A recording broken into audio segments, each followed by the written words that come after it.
Longtemps, quand un couple n'arrivait pas à avoir d'enfants, on ne cherchait que du côté des femmes. Pourtant, l'infertilité est masculine dans au moins un tiers des cas. Et aujourd'hui, heureusement, des solutions existent, on va en parler.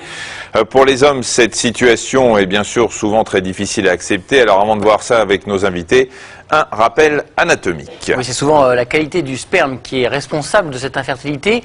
Le sperme contient principalement des gamètes mâles qu'on appelle spermatozoïdes.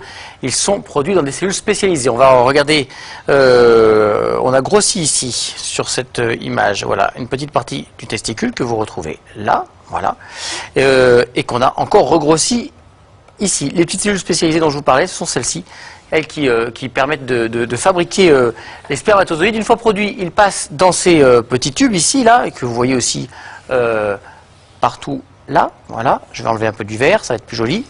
Ce sont des tubules séminifères. Puis ils sont stockés dans l'épidyme. L'épidyme, c'est cette partie ici. Voilà. Et puis, vous allez voir dans une animation, ensuite ils passent dans les canaux déférents et se mélangent aux sécrétions des vésicules séminales, que vous allez voir ici en bleu, et ceux de la prostate pour former le sperme. Voilà, la prostate, c'est la boule jaune que vous voyez ici. Tout au long de ce voyage, les spermatozoïdes acquièrent leur mobilité et se chargent en enzymes. Entre la production et l'émission, 2 mois et demi vont s'écouler. Mais pour atteindre l'ovocyte et le fécondé, ces gamètes vont devoir résister à un milieu hostile, surmonter le passage du col utérin et ne pas rester piégés dans la glaire cervicale. Puis remonter durant 6 heures jusqu'à l'ovocyte. Et là, il faut que l'un d'entre eux parvienne à traverser la carapace de l'ovocyte afin de le féconder. Alors c'est pour surmonter tous ces obstacles qu'il est indispensable que le sperme ne contienne pas trop de spermatozoïdes anormaux. Je vais vous montrer à quoi ressemble un spermatozoïde normal, dit fécondant. Ici, vous voyez la tête, elle doit être ronde de face et pointue, comme ici, de profil. Cette tête contient le noyau avec les gènes du papa.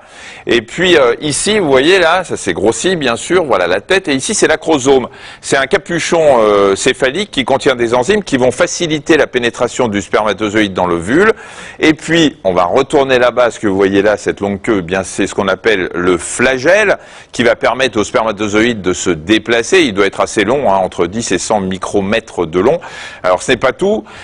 Il doit, ce spermatozoïde, avoir suffisamment d'énergie pour quitter les voies masculines et progresser dans les voies féminines. Et il lui faut donc de l'énergie qui est fournie par de petites usines, les mitochondries, qui sont présentes dans une partie très précise que vous voyez ici, ce renflement entre la tête et le flagelle. C'est ce qu'on appelle la pièce intermédiaire et je vais vous la montrer ici en plus gros.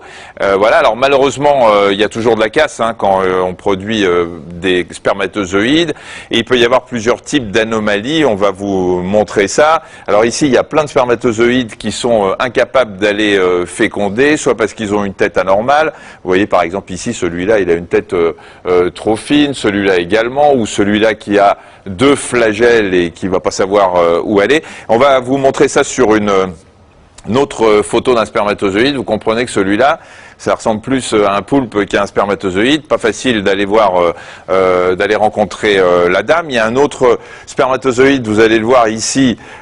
Ici, c'est la tête et ici, c'est la pièce intermédiaire. Vous voyez qu'elle est un petit peu fine, donc il est probable qu'il n'ait pas assez d'énergie pour circuler.